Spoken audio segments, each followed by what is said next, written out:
let's see, how far back? I don't think you have to be quite that far back.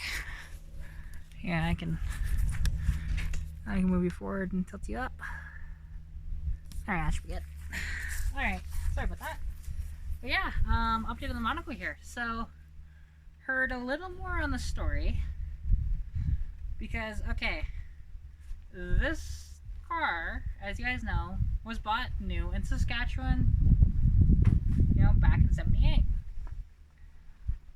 To a, I believe her name was Myrtle Khalid. And the thing is, I've actually had two of the grandsons plus the father-in-law message me on the car. So one was just like, hey, you know, he just messaged me saying that everything you're saying is true about the car. You know, I know that car.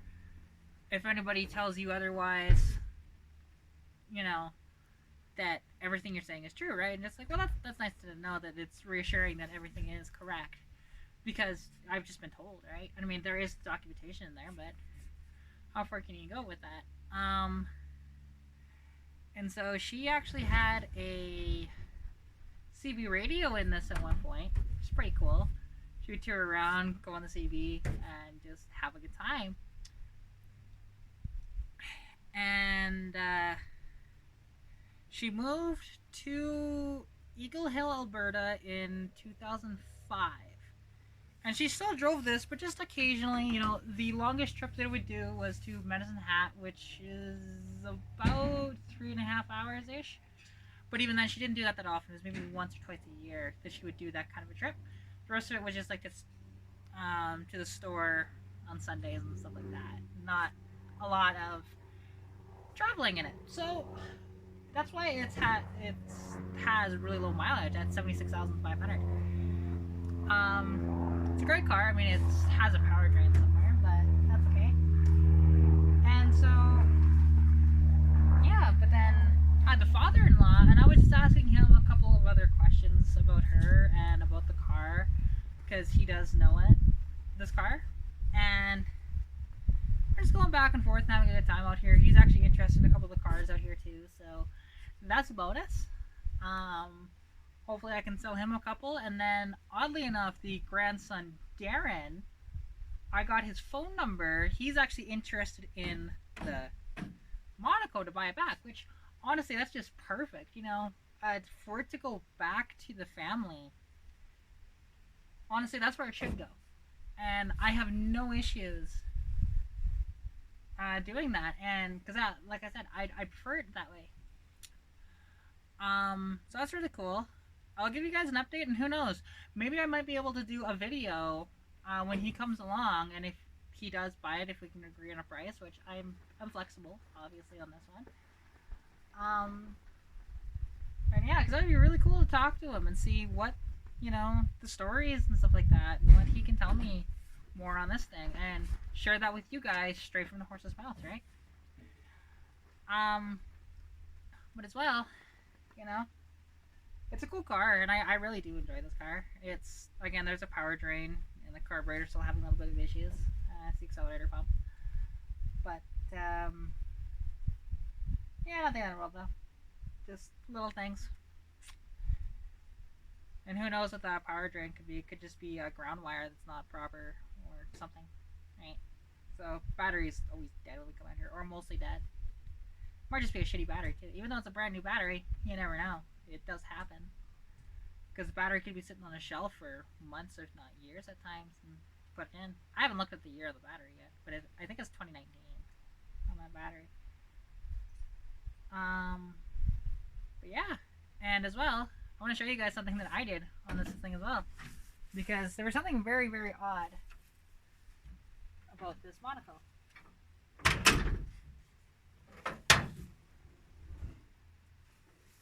So, somebody in the past replaced the fuel filter, right? Which is down there. Right, where is it?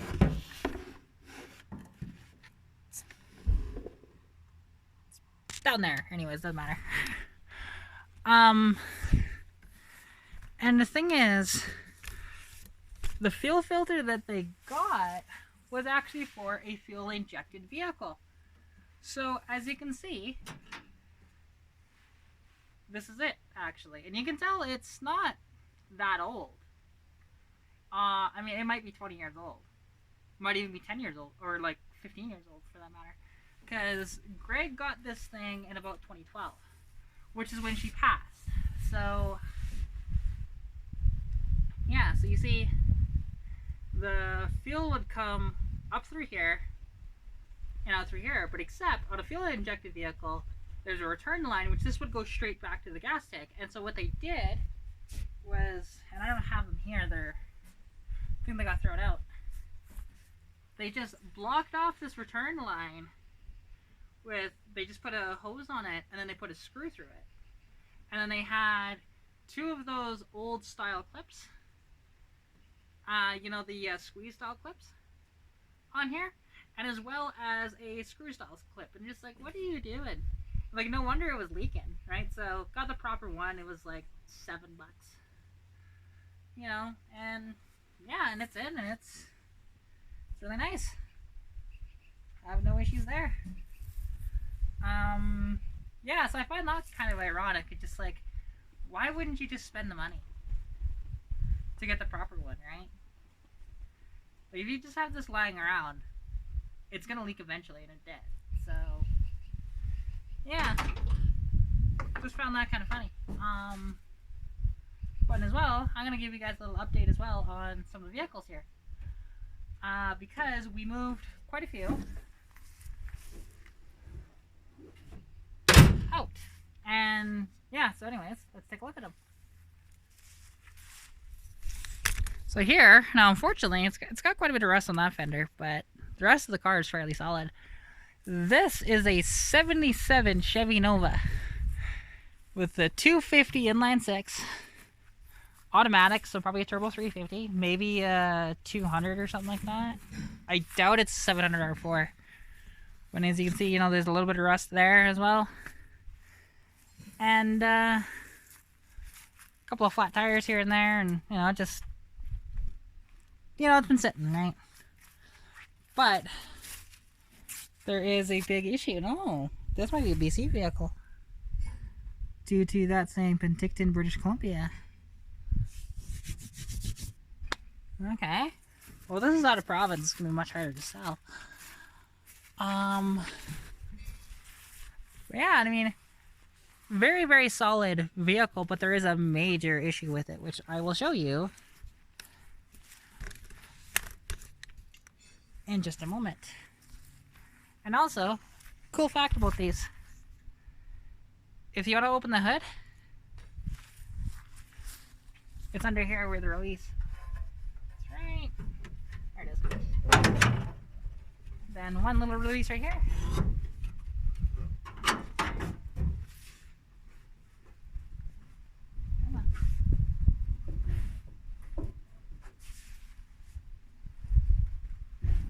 And there you go. So there is the inline 6. Still has the carburetor on it, but there is a big issue. You see that giant hole there? It's about the size of my fist. And what happened with this is it was rebuilt, and well,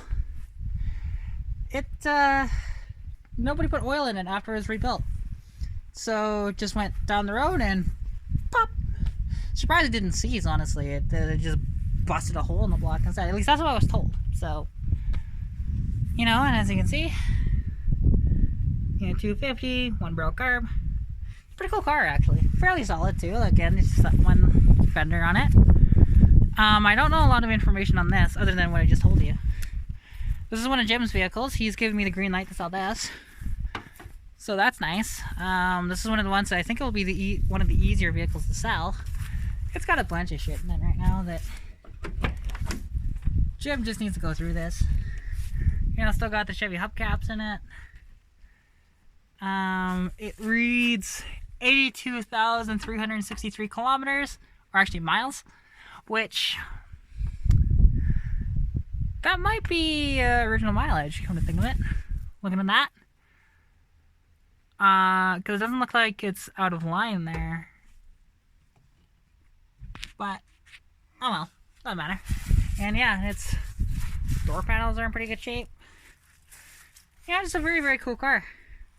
This would be one that would be fun to get on the road. And you just hear that? Super solid, too. Yeah, and there's a bunch of spare parts in the back, and there's a bunch of crap in the trunk. Jim needs to go through this. And take all the stuff out. But then also we have this old Ford van, which, as you can see, it's kind of rusty, but it's not horrible. I'm trying to think, what year is this? It's 76. So, very cool. And as you can hear, pretty solid. This thing, you know, somebody turned it into a camper. Which these are getting hard to find, to be honest. And being this early, it's pretty cool. It doesn't run. Has a small block in it. Not sure if it's a 359 or 302. Like, it doesn't even turn. It's just there's 12 volts inside, but beyond that, you know. And yeah, pretty cool old van. Hang on, I'm just closing the doors on this to give me more room back here. And yeah, if we open up the back. Yeah, and I keep wanting to grab, like, down here for the release on the door, but it's not. It's right here. Which is interesting, because I'm used to, well, I'm actually used to these vans. You know, these old Ram vans from the 90s and 2000s. But yeah, you know, somebody had a bed back here. There's a tarp and a tent and a couple other things. You know, very cool. Somebody did this spray foam insulation, which may have been from the camperization, or it could just be rusty. Who knows? Like, I'm not gonna peel it apart, right? I'll let the next loader do that. But, you know, very, very cool. See one of these tops on it as well.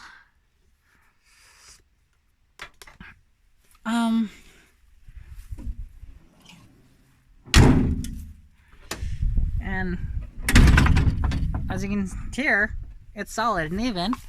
It's really cool. Sliding door. Again, slides really nice. I mean, obviously it has a bit of rust on the bottom of the door, but then you again, just solid, right? It does have a heater in it from like a camper, and we take a look inside. You'll see these what would have been like really, really comfortable seats back in the day, but they're a little gone now, and you can just see the right. And that seat's no better. Right? Let me hang on.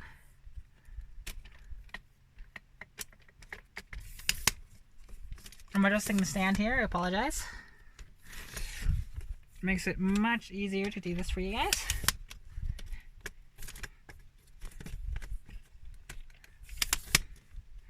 Hang on, I might just keep it like this for the entire time.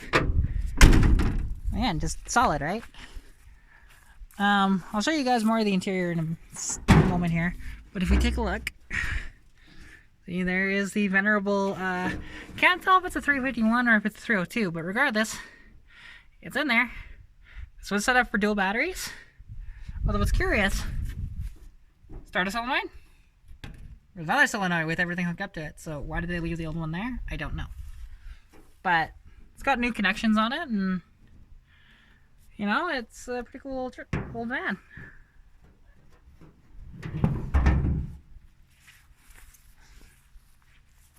And if we take a look inside here, you know, like no door panels on it right now. And yeah, if we take a look inside, you know, you see all this old stuff and like where the ignition key goes, it's right there. It's pretty cool. You've got this really cool cassette, and as well as this equalizer, which is pretty cool. The old speedometer, which is cool because if you take a look at the bottom there, it says how many miles equal a kilometer, so that because in the 70s, Canada went from imperial to metric. And you can actually hear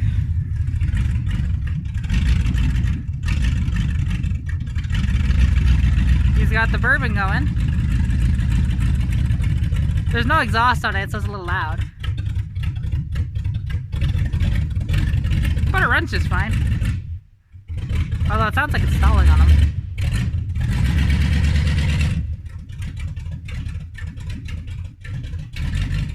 Yeah. Very rusty. It's 3/4 ton 4x4. You know, we're just cleaning it up and I'm gonna get ready to sell that.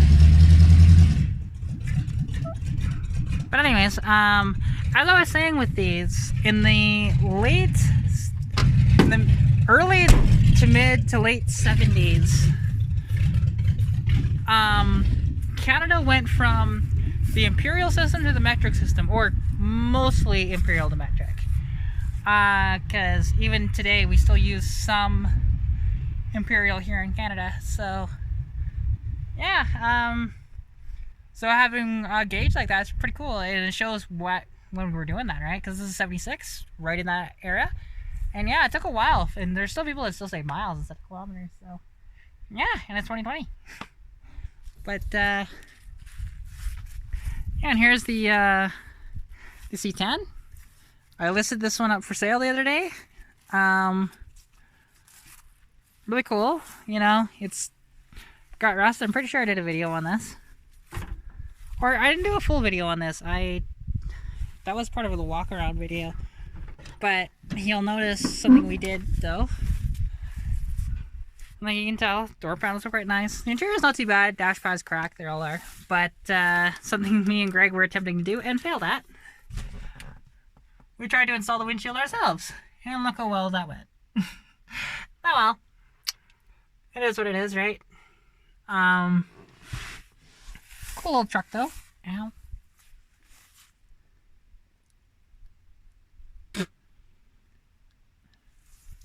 Just got a splinter. Oh yeah, right, and there's no striker here, so we need to get a striker for it. But other than that,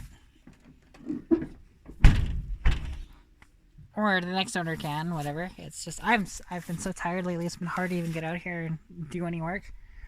You know, it's got a couple of new fenders on it. Front end's in decent shape, although the grill and actually no, the grill's not cracked, is it? No, it just needs some paintwork. There is the headlight bezel, and I believe there's one of the bezel for the turn signal in the back.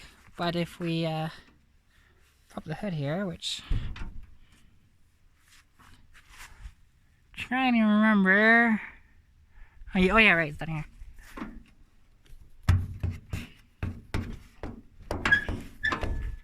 There we go.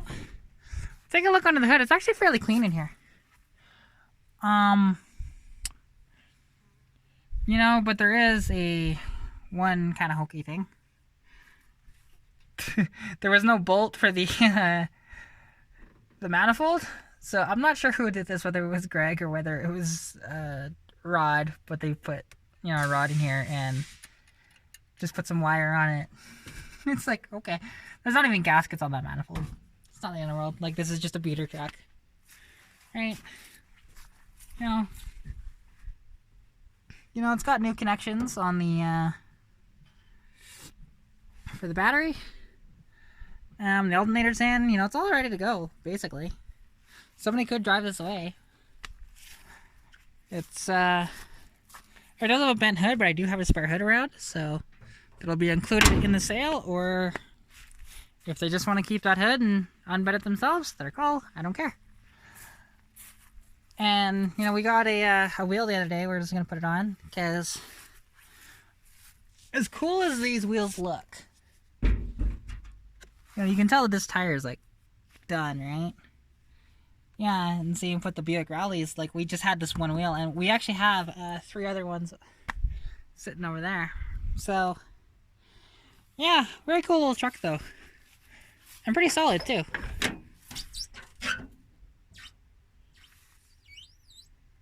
You know, and like you look at that door panel, and there's hardly any issues with that, just a little faded and whatnot. And just, yeah. I mean, and as well, you know, close it just fine, very solid. Just unfortunately, the box is crusty. But we'll take a look at a couple more things, and then, yeah, like for example, this Dodge Crusader. Not sure exactly what year this is. I'll have to decode the serial number and find out. But it's 50s, I'd say up to about 54, because I think they changed the body style after this. But what was really cool about this, now unfortunately it's not there no more, is this had an overdrive in it. Which, if you take a look at that badge right there, it says overdrive, which is pretty cool for overdrive in the 50s. That's something they were boasting about in the 70s and 80s. You know, about overdrive, mostly in the 80s. But as you can see, you know, there's quite a bit of parts inside. But, and this one is just a parts vehicle for sure. And, you know, it's a 3 on the tree, I'm pretty sure. Yeah, 3 on the tree. Very, very cool.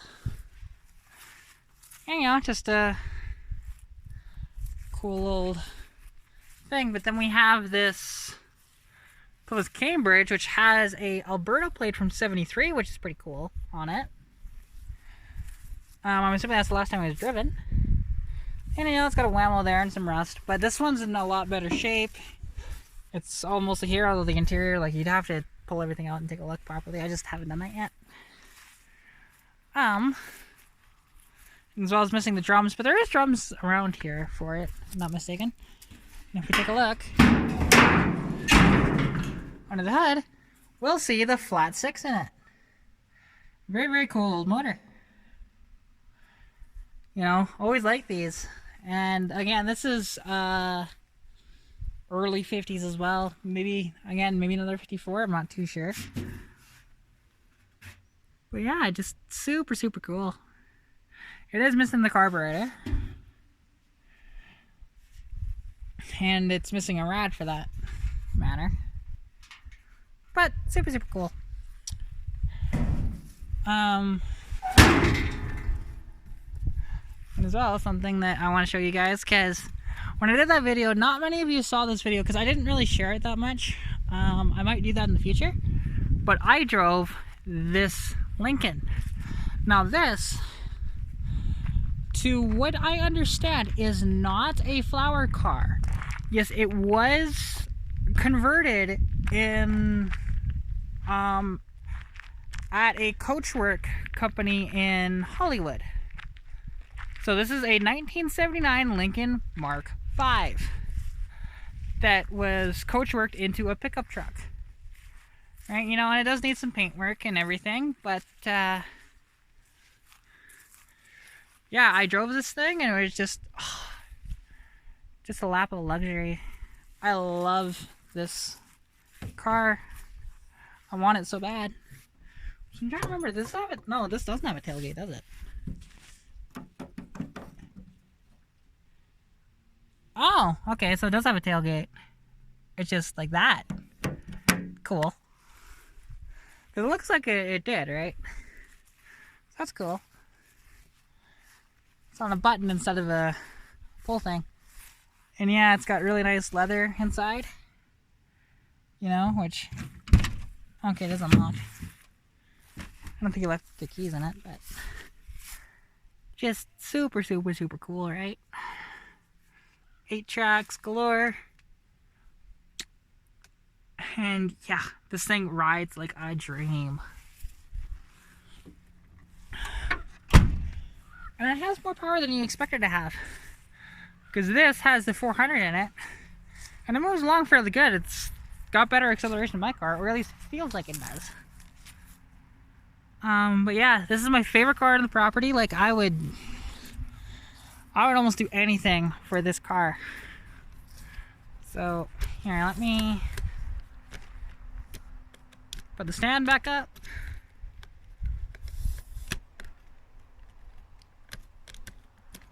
Apologies guys, I know I've done this a couple times in this video, but this will be the last time, I promise.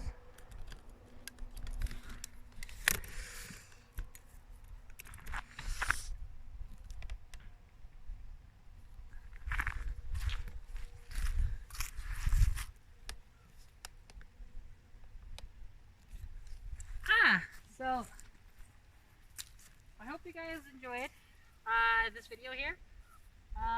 You know, just a little update on story on the Monaco, as well as the other vehicles around here, which I don't know a ton on those yet. And as well, walk around on this thing, which is super cool. You know, he definitely needs to get this thing back on the road, and you know, I'm paying it. So hope you guys enjoyed. If you did, it would be appreciative if you guys would leave some feedback as well on what you guys liked, potentially I dislike in the video. And sorry, I'm all dirty. I was working on my car today. That video will be posted actually before this one, because that's only a quick 5-minute video. And so yeah, again, you know, leave me some feedback. You know, if you did, if you liked it, you know, hit that like button and share this video around if you can, and as well as subscribe, because every little bit helps. Just because, well, you know, trying to build a channel on your own can be a little difficult, right? I don't have any sponsors, I don't have anything fancy. I have a tripod that my family's had for the past 15 years. It's hooked up to a selfie stick with my cell phone as the camera. So, you know, I would love to build this channel, like, and I'm going to look at the audio a little more and see if I can get a little earpiece or something like that. Might look into editing some videos in the future, and yeah, so anyways, good luck with whatever you're working on, and hope you're staying safe during COVID-19, and I will see you in the next video. Okay.